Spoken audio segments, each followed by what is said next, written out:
sometime. Here we go. Sometime is now. Welcome to Live Reality Games. Here at Live Reality Games, we like to talk about, nonetheless, live reality games. We are joined here tonight for a special kind of a season recap, kind of a pre-finale, if you will. I know it's finale night, and a lot of folks are waiting for the Survivor 41 finale. That is a little bit later. However, we are talking about the finale happening tomorrow night for Ascendance Live. It is a new live reality game. This is their first season in person. And one of the members is in the chat right now. Papa serves as the host of the series. So thanks for tuning in, and you're doing a great job. And I can't wait to talk about the host in a little bit. But going forward here, we have some special guests tonight. Joining us back from our original cast draft, Drew, welcome back. Hey, glad to be back, and I'm glad to still be in the running, so happy for that. Thanks for having me. Before we do get into the draft that we participated in a little bit ago, spoiler alert, this will be all full of spoilers for the season, so make sure, if you have not caught up with Ascendance Live, make sure you go back to YouTube, watch this, and then watch this again for the nice little recap, and let us know, do you agree with our picks? Do you disagree? We want to hear from you. Another person we want to hear from is Rae. Rae, welcome back. Hello, I'm glad to be back. I am vibing and just super excited to talk about the season. Me too. So many highlights and things to talk about, and I want to really look forward to the next season too, because I know that's already in production or people have applications. I don't know exactly, so I'm excited. But also I'm excited to talk to Duke here. Duke runs the podcast at Lost at Sea, which has been covering every week's episode. Duke, how are you tonight? I'm doing well. Thank you so much for having me on. I love the channel and everything, and I can't wait to talk about this season. Well, speaking of channels, you run your own podcast. Where do you find that? What is it called, and what do you cover, I guess? It's called Ascendance Lost at Sea, and you can find it on mainly Spotify, but I believe you can find it on all your podcast outlets. Just been doing exit interviews and talking with some guests about the season. Exit interviews are some of my favorite things to sit down with. There's so many things that happen behind the scenes that you don't hear about, so many decisions that you don't see on camera. Duke, what has been the most surprising thing you've gotten from an interview yet? So I think the most surprising thing that I've come across is I don't know if it's shown well or that much on the episodes, but there was a real bond between the women contestants of the season. And, a lot of the votes came down to potentially voting out a woman and then, kind of flipped because they had that kind of unspoken bond. And I don't think it's ever mentioned really in any of the episodes, but it's something that has been coming up through the exit interviews, and it was pretty interesting to find that out. But yeah, that's probably the most surprising thing I would say. I felt like I got the opposite in the edit, honestly. I felt like a lot of the female players were put up against each other. Either you're going to have to vote for Michelle or Destiny in a situation or something like that. We don't ever see there's another option until it gets closer to the vote. So that's really interesting. Matt is also in the comments saying, Rae, so stunning, as always. Thank you, Maddie Odin. I love you. Keep giving me compliments, please. Well, then tonight's discussion is really just a discussion. Not much planned, but I want to talk about some highlights and great things that I see in Ascendance, and I can't wait to see more of. One of those is, honestly, the host. Papa, you do a great job, and I want to see more of Papa. Drew, you've done a live game before. How do you think Papa is at wrangling this crew together? Oh, Papa does a fantastic job. I wouldn't even known this is his first rodeo. He seems super professional. I love that he has his little note cards. I think that's always super cool because it makes him even more professional, I feel like, by doing that. He knows still how to have fun, which is always good, what you need in a host. He always still is joking and always has a smile on his face. So yeah, I think he does a fantastic job, and I can't wait to see how much better he's going to be in season 2. If he's this good in season 1, I can only imagine how good he's going to be in season 2. And I do want to shout out Nicole. I think I love seeing her in the background. I think it'd be cool if she did a cameo in season 2 and hosted around. I think that'd be pretty cool too. So I agree. I am nodding my head for anybody tuning into the podcast at Live Reality Games that can't quite see, but I'm nodding my head. And yes, I think Nicole does a great job too. We see her a little bit. I think it's this last challenge or something. We see her in the background. She's wearing like something blue. I was like, where are you? Rae, what do you think about season 1? Any standout highlights that you want to mention? Yes. Well, my highlight is always when Michelle was on screen. I was kind of obsessed with her, and I like met her in real life, and I got to stand a little bit. So I was recently just heartbroken because she was like the one leading my draft as well. So I was like really invested. I just liked a lot of like the more fun moves, like Stephanie like taking out Mark or like something like unexpected like that, even though that like hurt my draft. Like I was not really expecting that just because of they have like a really good friendship. And I really like seeing people like I didn't know Destiny at all, but I really liked her personality. I thought she was really like fun and dynamic to watch, and she had great hair. Just like I said in the promo, like she had great hair throughout, which I really appreciated. So she was also I more like highlighted like the contestants are like is who I really liked. I thought they did a really good job casting. And they're very vibrant cast for sure. Now, we mentioned we did a cast draft. Rae, Drew, and I, and Christian from the greenhouse, we did like a little round robin thing, nothing too serious. But Drew, I was showing you the cast list earlier. So, Drew, you're still in it. And I'm still in it. Since Christian couldn't join us tonight, Duke, you're kind of the honorary like pink Nice. team. So congratulations. I'm doing well. I'm doing very well. Curiosity, Duke, did you ever do like a cast draft, or were you rooting for someone?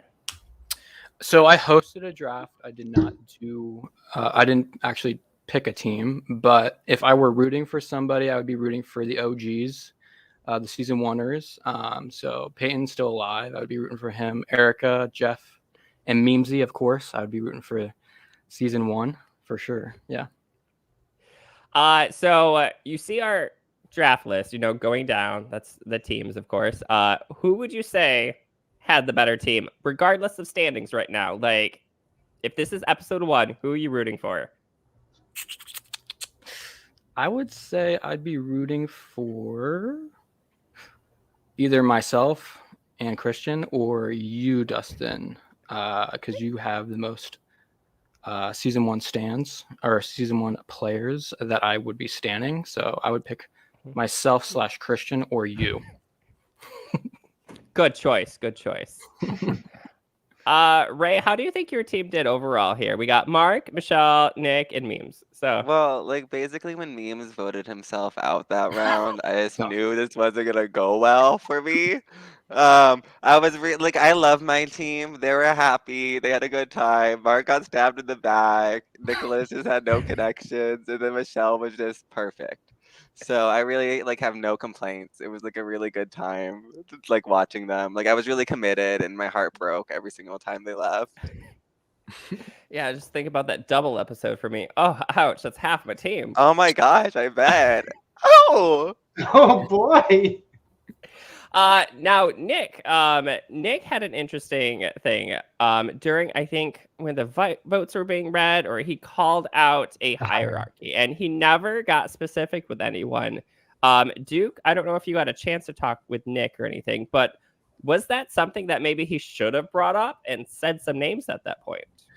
Yeah, during Nick's exit interview, that's definitely something that he brought. Like that was his number 1 regret, was not naming names in that specific instance.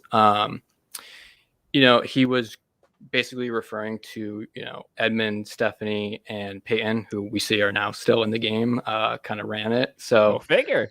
That was one of his big regrets. But yeah, he kind of had a little meltdown there in that episode, and he does wish that he kind of called them out, I guess.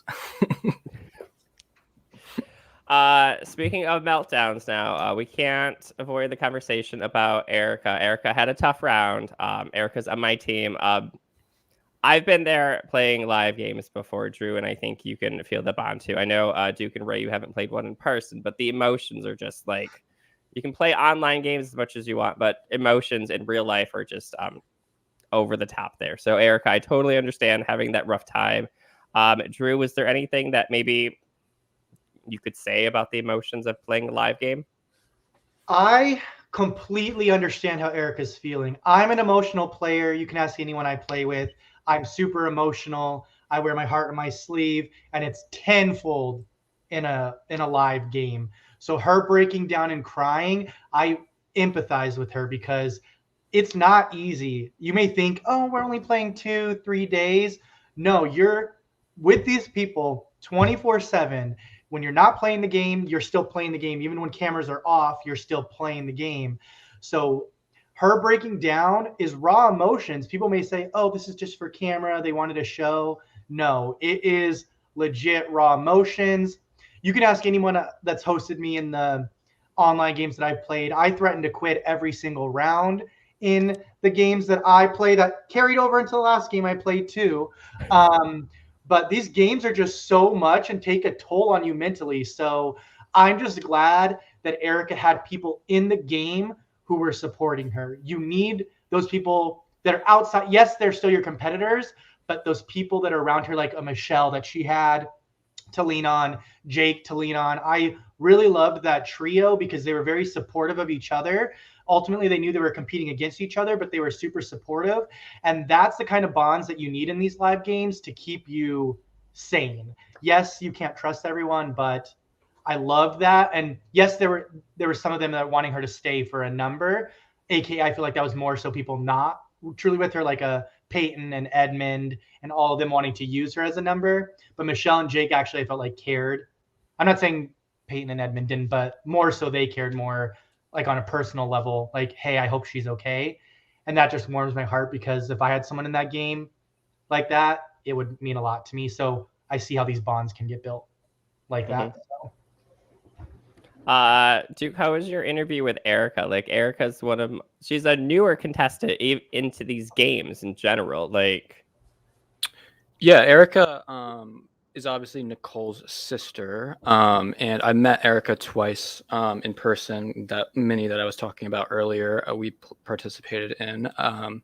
But during her exit interview, she was great. I thought, she really enjoyed, like, her favorite part of the entire experience, she said, was just meeting the people, which a lot of the people say that at the end of the exit interview. But she really enjoyed it.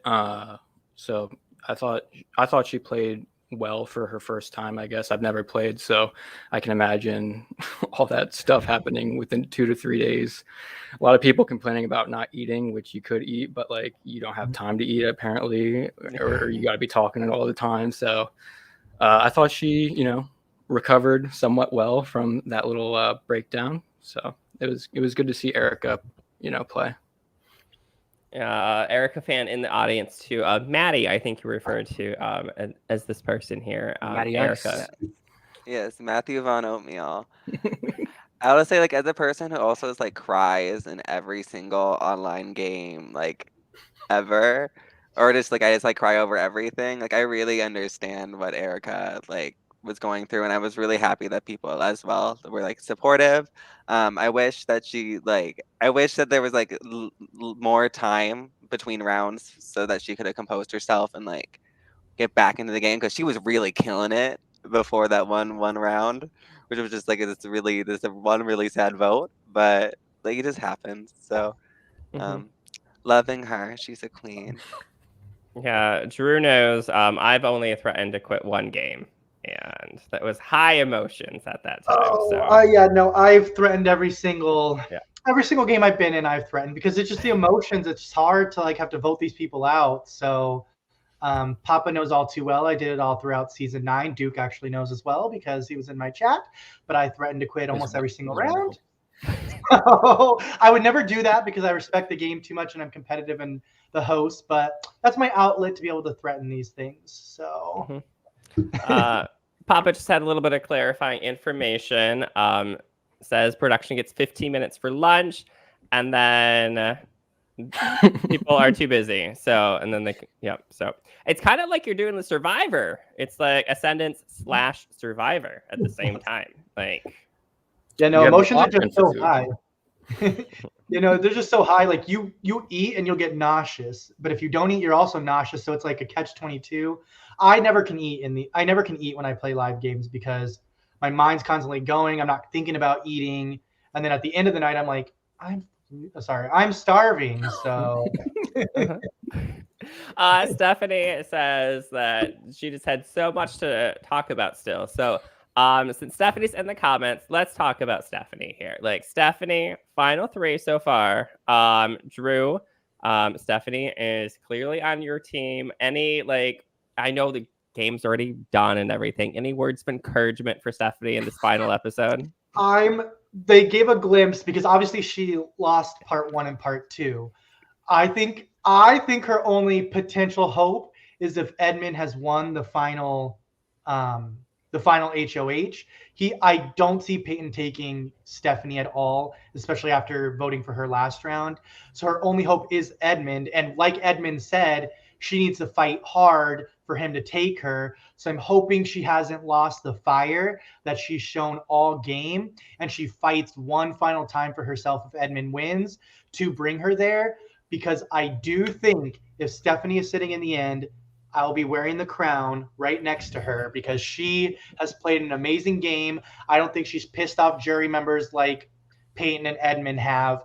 So I really think I have a shot if Edmund brings her. Will he if he wins? I think it'd be dumb if he did. Personally, if I was playing the game, I would bring the other person who was pissing jury members off as well. But maybe Edmund has a heart deep down there and will bring Stephanie if he wins. But we'll see. Yeah, same predictions for me. I think the jury likes Stephanie too much. I think it's going to be a harder battle if any one of those guys takes Stephanie to the end. Rae? My feelings and in my heart, I want Stephanie to make it to the end and win, but I just don't think it's going to happen. I see that I feel like Edmund or Peyton will take each other. They're just like two little party girls who are just stuck together, like with everyone hating them. I'm personally, for some reason, I love both of them. I've just been rooting against Peyton this whole season, so I just really want Edmund to take it out. So those are my feelings. I don't really know between Peyton or Edmund who they would choose. I feel like it's part of it is how they explain themselves.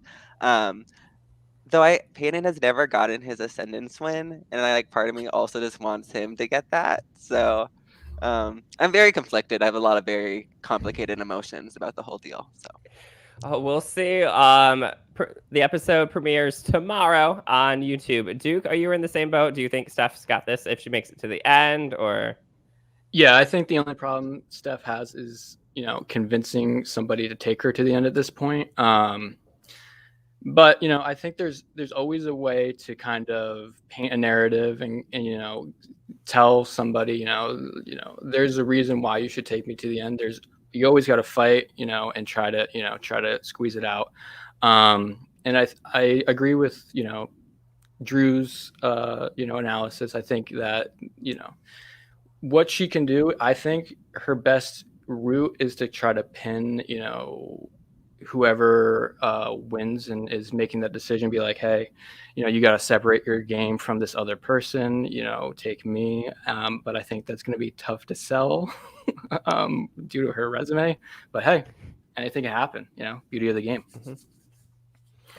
Stephanie says, thanks, Drew. And then also bringing up Edmund here. Edmund, I think it's very likely, you kind of want to take a winner to the end because they've already won. However, this is a new game format, so that could work out in Edmund's favor. But also, as crowning a 2-time winner, that's pretty impressive.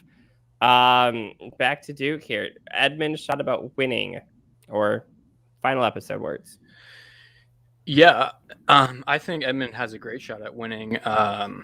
I think that, he's won the game before. He won against my brother in the game, actually, which is funny. And he won unanimously. So he definitely knows how to win.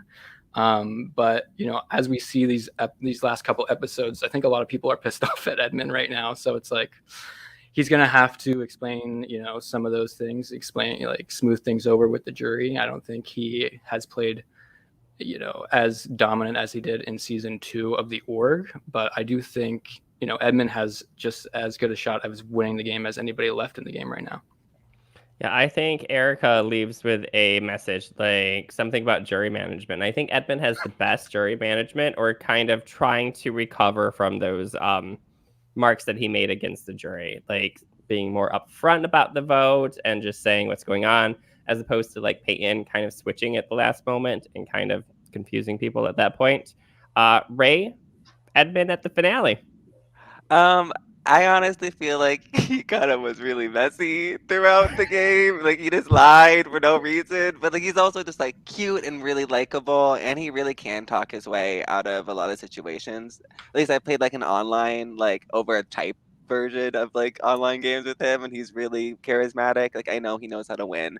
I know he can like sit down and like explain his game in front of a jury. I think it'd be really impressive if he won, just because he would be the first like online winner, and as well as the first like not the first like online winner, but like the first one to like do online and live as the winner. I think that'd be really cool.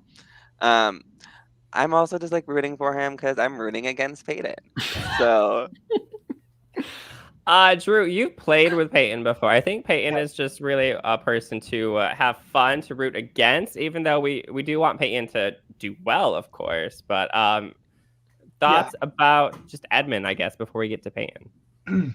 I think Edmund, I haven't known anything about Edmund. Obviously, I knew he's won Ascendance before, but I think Edmund is really good at not painting a target on his back, yet still being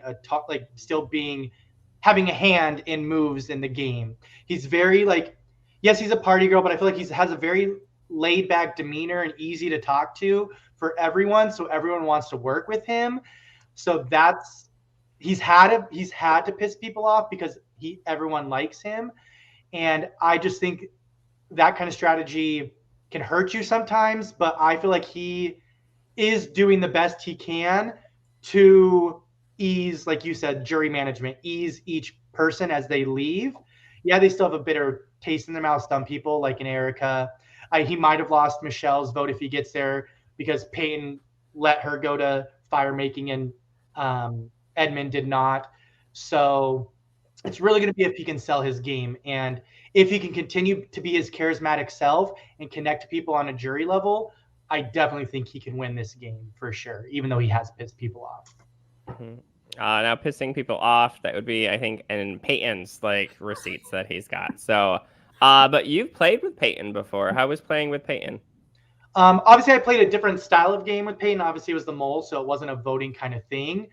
But I'm pretty close to Peyton. We talk every day. So, yes. So I'm actually I've been rooting for Peyton since the start of the game, and he was my number 1 draft pick, but Christian happened to be before me, so he snagged Peyton from me.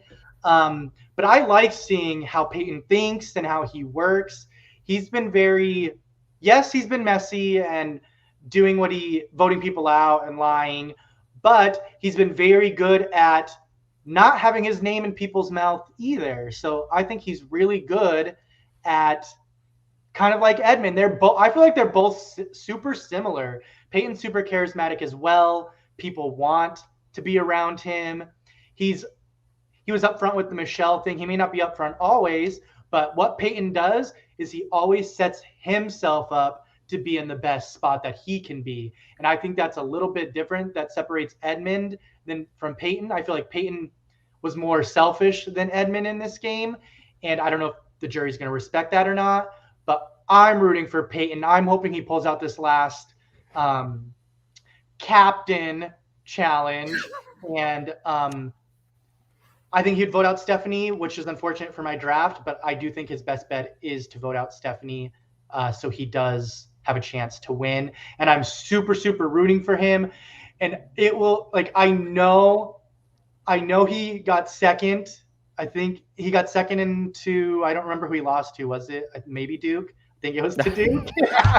And so if he gets there and he gets second again, I think it would like break his heart. So that's one thing that I'd be like feel awful about. But I think he has a really good case to win if he gets to the end, and I think he has a shot. So I am rooting for Peyton hardcore. All right, so on the opposite side of things, Rae, why are we rooting against Peyton? The reason why the thing is, like, I really do love like Peyton. I was on his like BB Hogwarts team. Like, I do really adore Peyton.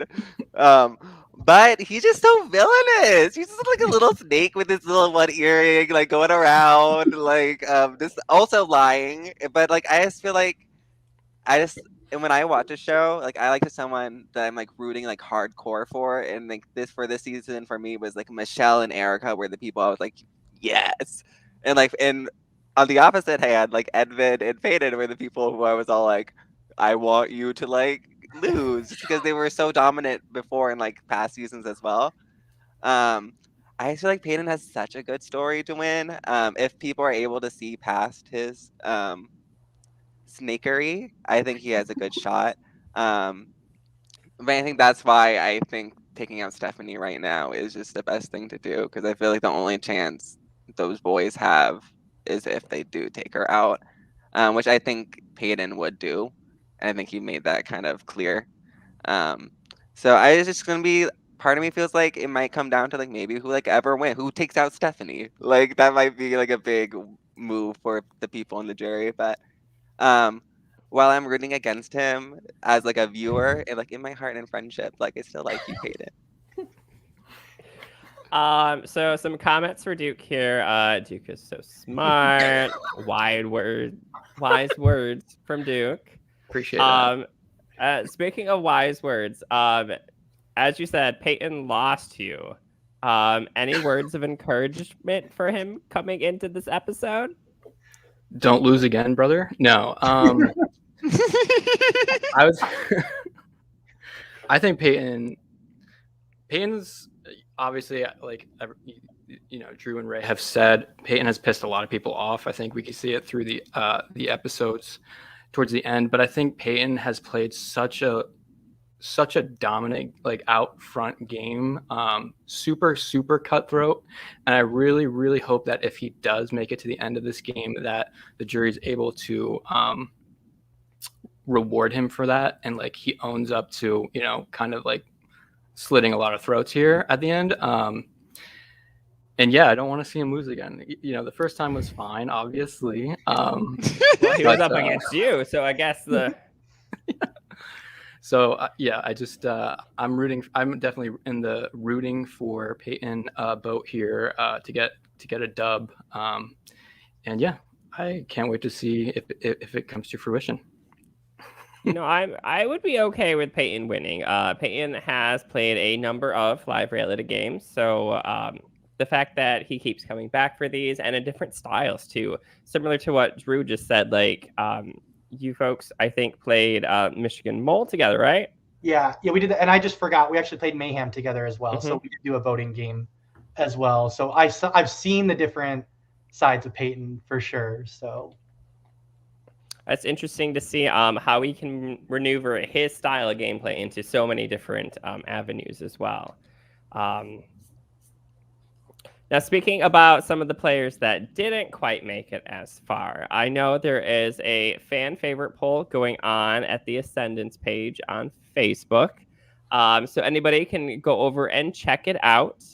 Last time I checked, probably my fan favorite co-host with me, or actually main host on Survivor CNU, and I'm just tagging along because Destiny has such good things to say. I think Destiny had some really great insights and really colorful commentary during the thing. So I was excited to see her play a game in person. Let's go over to Rae, a fan favorite. I'm guessing Michelle. Michelle, she was just my beacon of light. Just so perfect, just sitting there with those cute little dimples, always in danger, yet somehow managing to survive. Like, love that for her. It came down to a puzzle, broke my heart, but we all been there. So it's just I wanted her to like make it so far. I also just liked it because she like hasn't really played a lot of orgs like online games, but she also hasn't. So and then was her first live game. She made it very far. I think she did really well. So I was like really proud of her. I'm always a fan of the newbies too. So, Drew, not quite a newbie for the live games. Who were you rooting for, fan favorite wise? Yeah, obviously Peyton, he always has a special place in my heart, but mine for sure, and I could be biased because I just played an org with both of them, but I absolutely adore Nicholas and Sarah. They both are fantastic human beings.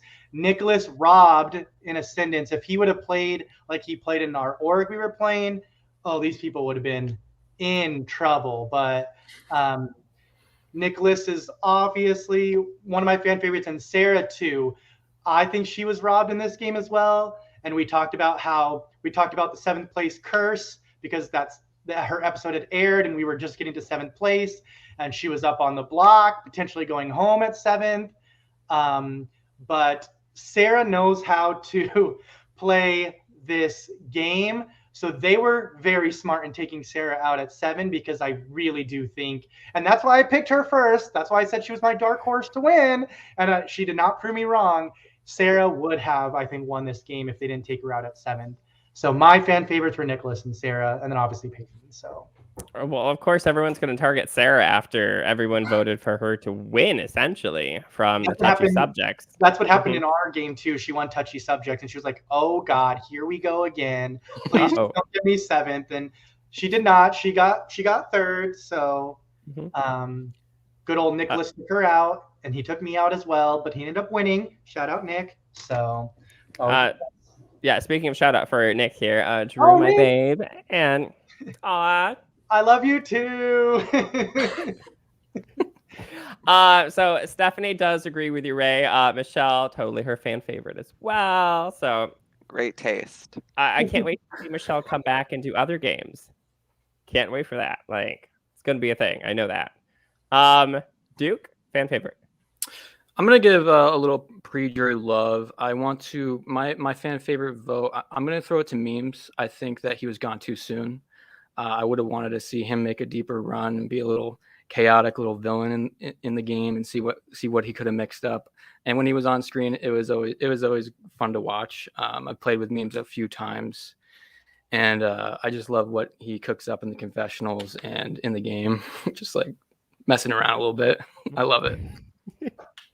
Now, speaking of gone too soon, I think would be Michael. I think Michael went out kind of because of a weird twist, he couldn't participate in the challenge, so he couldn't. There was no way for him to save himself besides like maybe finding a pendant of power.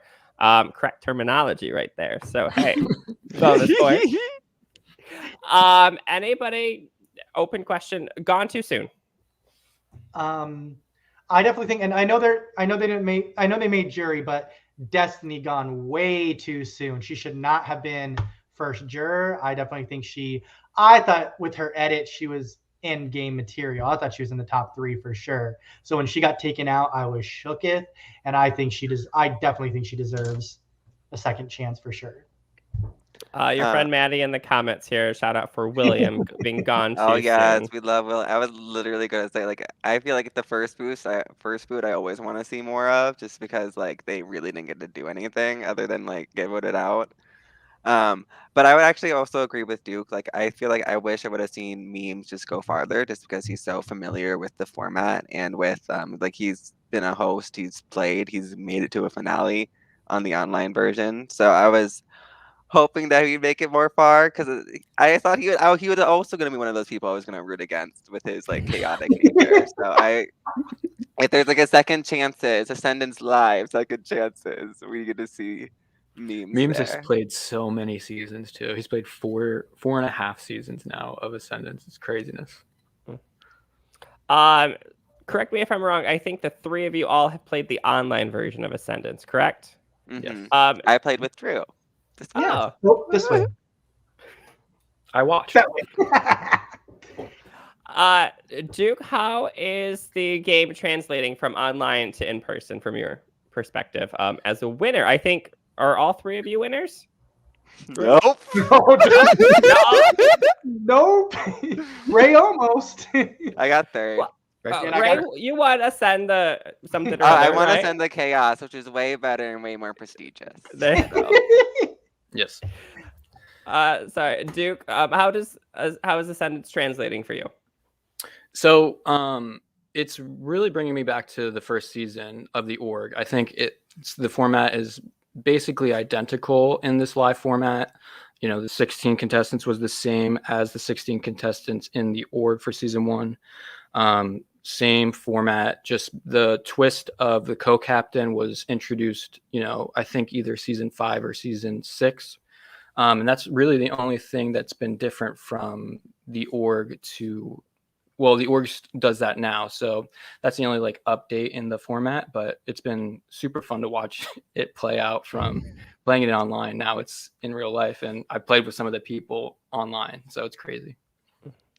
And just for clarification, Stephanie has played 5 times less than memes, it appears. So I'm an expert. And then for All Stars, I hear Drew and Rae. Hey, congratulations. Thanks, Maddie. Thank you. Rae, your thoughts about online to Oh, I live? thought it translated really well. Just in general, I feel like the game, when I was playing it, I thought, oh, this would translate this really well into a live format, just because it takes like a lot of really good parts of already established games and then like puts a really cool twist to it. Just and I also just feel like it's like a chaotic enough to like always keep you on your toes. Like you don't necessarily know who's going to be eliminated because you just don't know who's going to be on what tribe. Like you can't really tell what the power dynamics are or who's going to go after who. So like that was really fun to watch. I guess like in my heart, I always want people to like, I know there's only such a short time, so I wish I could have seen more people like strategize over team selections or like stuff like that, because I feel like that was such like a crucial part. And sometimes I felt like people were like, oh, we didn't have enough time. It just went really fast. Mm-hmm. Yes, so the team selection part is very integral. Yes, thank you, Papa, for that. But speaking of team selection, I'm wondering if they do this in the online or not. It kind of surprised me going in for a team selection. It sometimes was 2, sometimes with 3, and we didn't find out that third team until we got to the very end. Drew, is that something they do online as well? Oh, it is. They'll say, okay, you need to pick back and forth, and they don't tell you how many numbers, and then you pick, and they're like, okay, this is your last pick, and then it's like, well, the last 5 are now on this team. So yeah, definitely does happen online too. And I kind of like that they keep you on your toes. Like you can, because obviously you're going in, like if I win, this is who I want. And then obviously if you're planning this and they're like, okay, now these last 5 are on the team, you're like, well, you need to pick. So you need to think, do you pick your target earlier and not save them for the end, which is probably what you should do, because you may not get to pick them. And now you have a whole team of people you trust. So it's nice because it changes strategy for sure.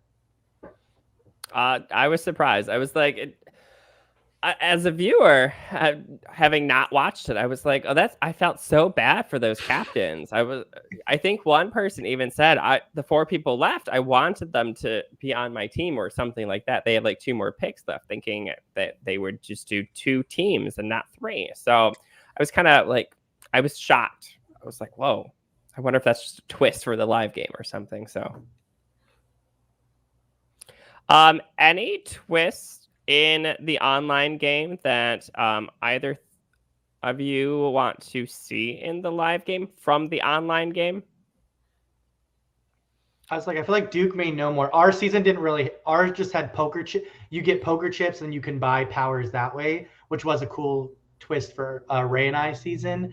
But I do think there's other cool twists. I can't think of them off the top of my head. Duke may know more about that. Yeah, so we typically do like the twists based off of the theme of the season. So like Drew was saying, his was Las Vegas. What was it? Sin City, right? And Yeah. so the poker chips. That's what he was talking about. I don't know. Off the top of my head, I don't know of a twist that I would want to see that we've done in the live version. But the live version, the one twist that I wish they didn't do this season was the one where Michael gets screwed over. He doesn't get an opportunity to save himself at all.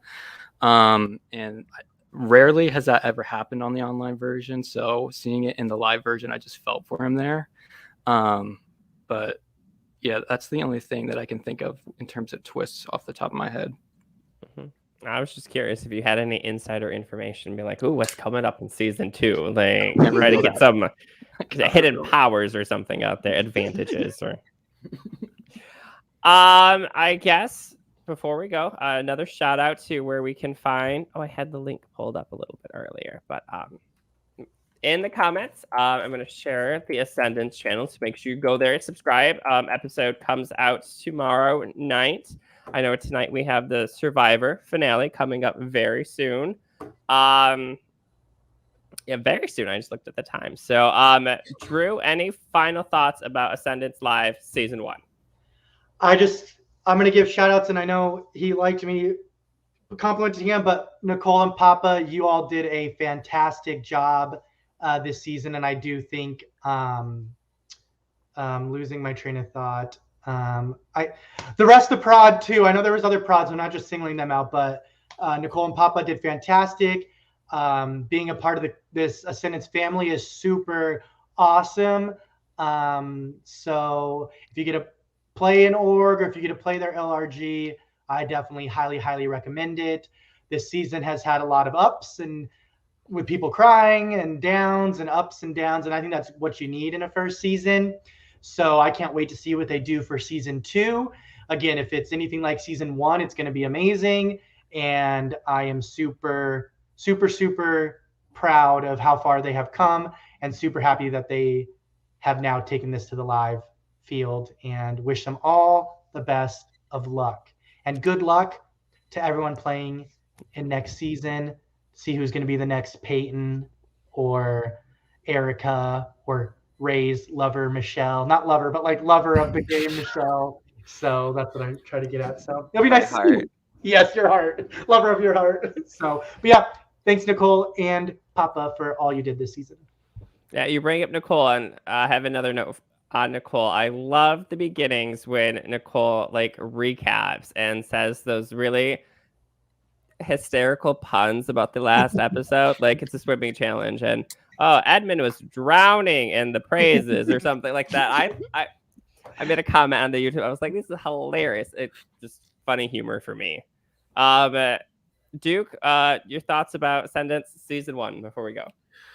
It's been great. It's been great covering it. It's been great talking to all the contestants, doing their exit interviews. Everybody's been awesome with scheduling and getting that done. It's crazy. Over 2 years ago, played the online version, and now I'm watching it in person happen. It's just a testament to Papa, Nicole, and all of other production members. Getting this dream to become a reality. And yeah, other than that, I'm excited for the future of Ascendance. Mm-hmm. And Stephanie says production was amazing. So it's great to know that somebody in person has the same feelings that we do watching in the show here. So, Drew, I would say, Duke, you're more than welcome to, if you ever want to do Lost at Sea on one of these things on video, you let us know, okay? Okay. Yeah, absolutely. I'd love to. Rae, Ascendance Live Season 1. Wow, what a season. I really enjoyed it. It was really fun to watch. Like everyone has been saying, like I'm friends with Papa and Nicole as well, and it's really awesome to see their little baby like be on screen, have everyone get like so excited about it in like live comments. It was just like really fun to watch. It was really dramatic. I really like I said before, I really like this cast. I wish that like some people got to stay longer because that's how much I like them. It was just really fun to watch. I liked all the snaky behavior. I like crying too. Like I like seeing that it's like cathartic, like there was like moments of cathartic moments, and there were like moments of like sass, moments of where I was like angry at my screen. So I went through a lot of emotions. It was a great season. I can't wait to see more challenges or something for next season too. I know they were kind of limited in the house that they had the first time, and I know starting a live game like challenges are always can't wait to do this next time. So I'm super looking forward to season 2. But yeah, I have such great high accolades for even the editing of season 1. It was a nice story to follow. I know we missed a few things. We always miss things in live games, but it went really well. I understood what was going on. So great job for the editing team behind that as well. And the little, they do some like tally, like, oh, this person was eliminated. It keeps track of that, which was super helpful as well. So yeah, make sure if you have not watched Ascendance, make sure you tune in and go check that out right now over on YouTube. But for everyone else that is caught up, we shall see you tomorrow for the finale. And then for anyone joining us tonight, we are doing a Survivor finale too, with a few special guests from the other live reality games that have tuned in for the Survivor recap. So make sure you tune in for that after the show, Eastern Standard Time. Until then, make sure you subscribe to Live Reality Games and go check out Lost at Sea's podcast. And then till then, we'll see you for